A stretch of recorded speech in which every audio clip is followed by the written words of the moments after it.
सच हरियाणा देखने वाले सभी दर्शकों को प्यार भरी नमस्ते और राम राम।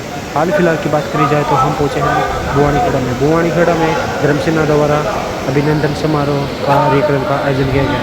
कार्यक्रम में मुख्य रूप से भिवानी मंदिरगढ़ से सांसद चौधरी धर्मवीर सिंह पहुंचे। कार्यक्रम तो मुख्य था क्योंकि आज से 41 साल पहले हमने यहीं से स्टार्ट की थी चुनावी राजनीति। यही महीना था, यही दिन थे। और पंचायत समिति के मेंबरों का पहली बार चुनाव हुआ था इसी महीने के अंदर। उन बातों को पूरे 41 साल हो गए। वो भी एक ऐसा दौर था जब हमने बड़ी ताकतें, जो सरकारी रूपी ताकतें थी, उनके खिलाफ चुनाव एक संगठन के माध्यम से लड़ा था। और उस वक्त के संगठन के जितने हमारे पुराने साथी सहयोगी थे, उनमें से बहुत से आज हमारे बीच में नहीं रहे और बहुत से साथी आज भी जिंदा हैं।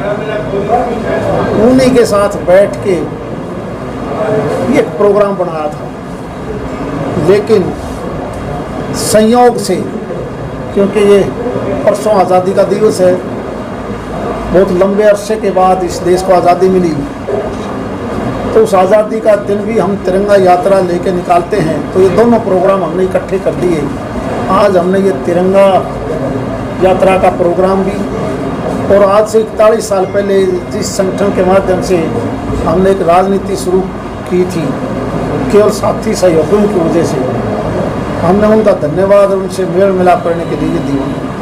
आज का दिन हमने निश्चित किया था, इसीलिए ये प्रोग्राम किया गया था। क्योंकि उस वक्त का बुवानीखेड़ा ब्लॉक, जिसमें ज़्यादा पंचायतें नहीं होती थी, मात्र शायद 36 पंचायत थी उस वक्त की। उसी पंचायत उस वक्त का ब्लॉक में से अब कुछ गांव तो शाम ब्लॉक में चले गए, कुछ एक गाँव भिवानी ब्लॉक में चले गए, बाकी के बचे हुए आज भी बुवानीखेड़ा ब्लॉक में। और उस वक्त हमारे बहुत से साथी ऐसे थे जो आज उम्र होने के साथ साथ हमारे बीच में रहे भी नहीं। तो दोनों बात करने के लिए उस संगठन, क्योंकि संगठन ही सब कुछ होता है, संगठन पार्टी का हो, सोसाइटी का हो, यानी एक आत्मा से मिला हुआ संगठन और उसके साथियों से मिलने का ये प्रोग्राम था। जहाँ भी आप जाते हैं तो जीत हासिल होती है, तो इसके पीछे राज क्या है, मूल मंत्र क्या है? मैं फिर यही कहता हूँ, संगठन एक ऐसी चीज़ है, इसी संगठन की वजह से देश आज़ाद हुआ।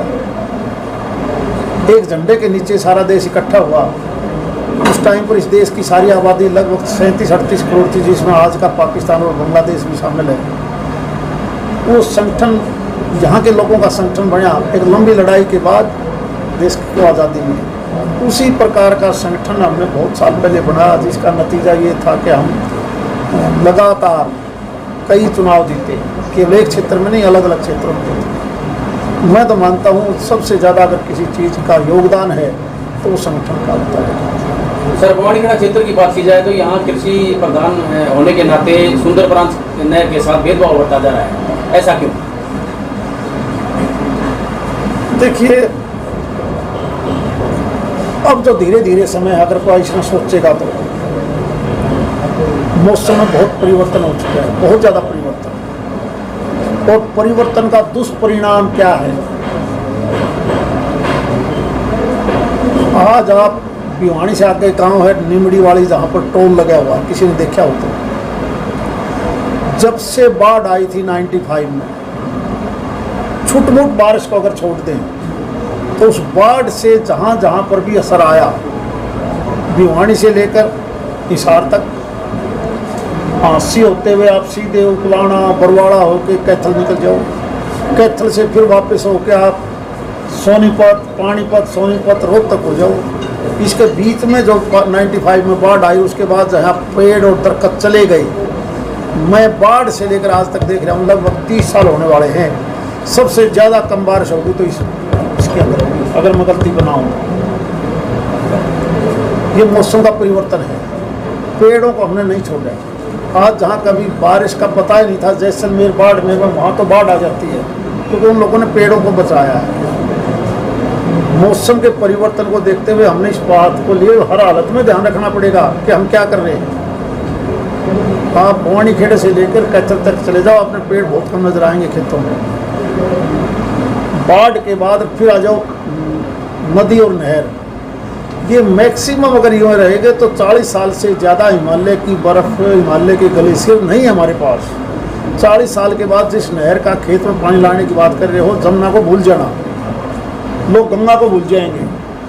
जिसके ऊपर भाखड़ा बांध बनी हुई है सतलुज नदी पर, या रावी पर बांध बने हुए हैं, ब्यास पर बने हुए हैं, ये ग्लेशियर जिस तेज़ी से पिघल रहे हैं, उसका रिजल्ट क्या रहेगा।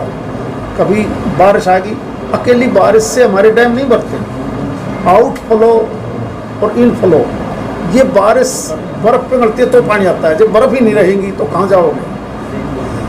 पिछले 1 साल का रिकॉर्ड देखा आपने, सारी जमुना जो कभी दिल्ली को भी डुबोती थी, मात्र 4 दिन इसका पानी आया 70,000, कभी 50, कभी 40, वरना इस पर 5,000 क्यूसेक से ज़्यादा पानी नहीं आया, जबकि वहाँ 2 लाख क्यूसेक पानी चलना चाहिए था। ये बदलाव है। फिर भी हमने नदी और नहरों की वजह से हमने बहुत साल पहले एक आंदोलन चलाया, नहर के पानी का समान बंटवारा, आपको याद हो जाओ 2001 में हमने बड़ी रैली भी करी, और उस रैली में हमने एक नक्शा बनाया कि कहाँ पानी ज़्यादा है, कहाँ कम है। पूरी की पूरी भिवानी टोटल लोकसभा क्षेत्र का था, हम हर गांव में गए थे नक्शा बना के। और जब हमारी सरकार कांग्रेस की बनी तो उसी नक्शे के आधार पर हमने हांसी बुटाना लिंक नहर का निर्माण करवाया। हमने शिवानी अगर देखें तो शिवानी को हमने सीधा बाढ़ समझ से जुड़वा दिया, लेकिन जो हांसी बुटाना नहर बनी 2006-07 में, बदकिस्मती से आज तक उसको लिंकअप नहीं किया गया। 150 फुट का टुकड़ा वहीं छोड़ रखा है पंजाब की वजह से। मैं SYL की बात नहीं कर रहा, इस प्रदेश का सम्मान बंटवारे के लिए उस चीज़ को करवाया, और उस चीज़ को करवाने के बाद कहीं ना कहीं पंजाब से डर के कोर्ट का बहाना लेके उसको लिंक नहीं करने दिया। समाना पातड़ा के पास जहाँ लिंक होना है, हांसी बुटाना लिंक, इसके लिए हमारे उस आंदोलन की वजह से सभी नहरों की रिमॉडलिंग हुई, सभी नहरों की पहली दफ़ा। उस रिमॉडलिंग में चाहे सुंदर हो, जूही हो, निगाना हो, JLN हो, शिवानी फीडर हो, सबको नए बनाए गए। उनके जितने रज्ब आए थे उनको भी दोबारा बनाने की कोशिश की है, जिसमें 90% से ज़्यादा बन भी गई।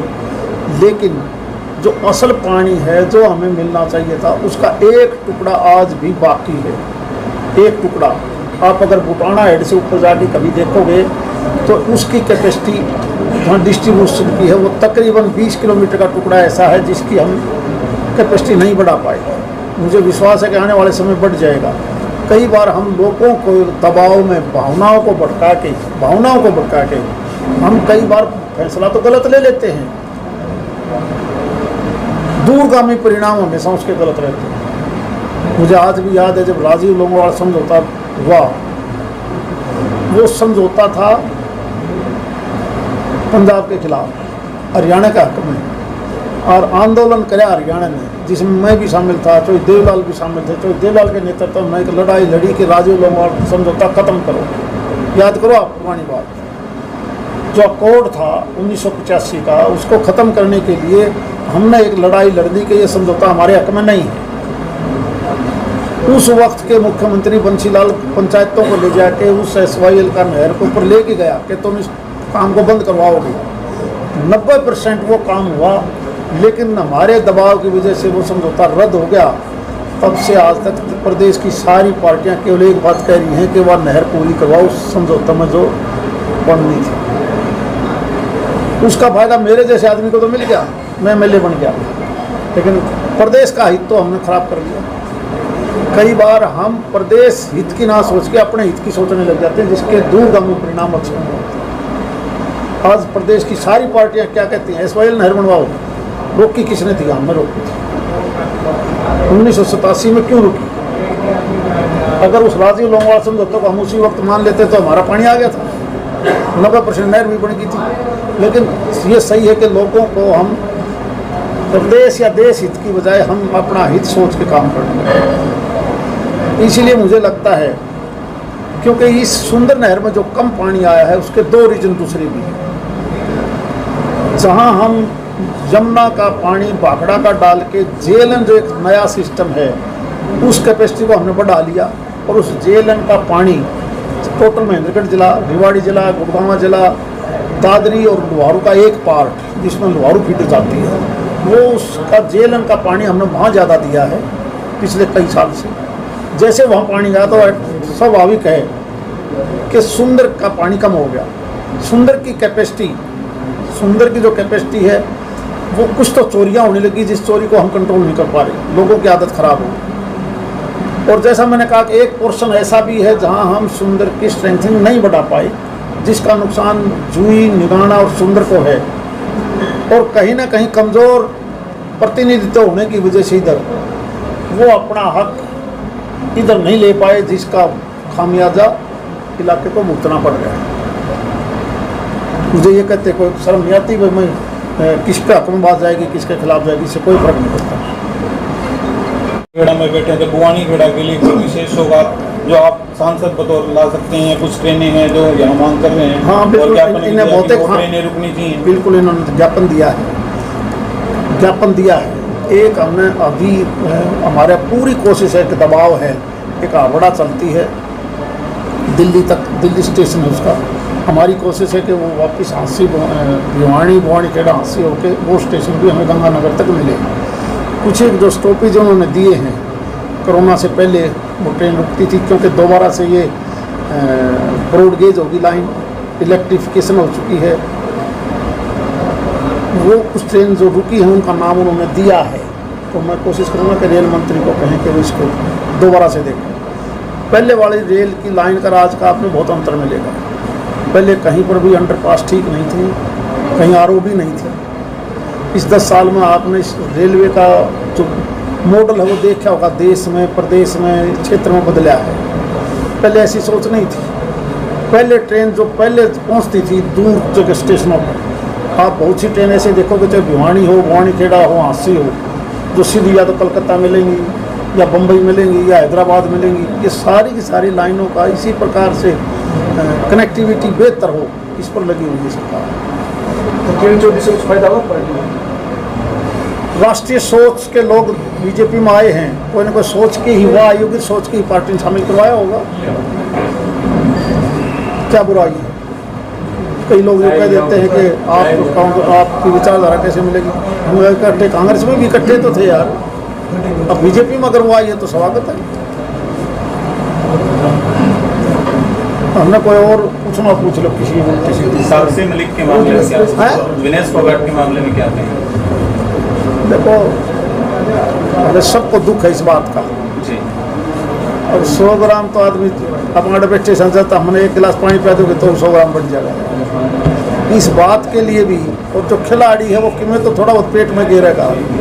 हम तो बड़े हैरान हैं कि इस प्रकार का जो रिजल्ट दिया है ईसाइयों ने, हम तो इससे संतुष्ट नहीं हैं।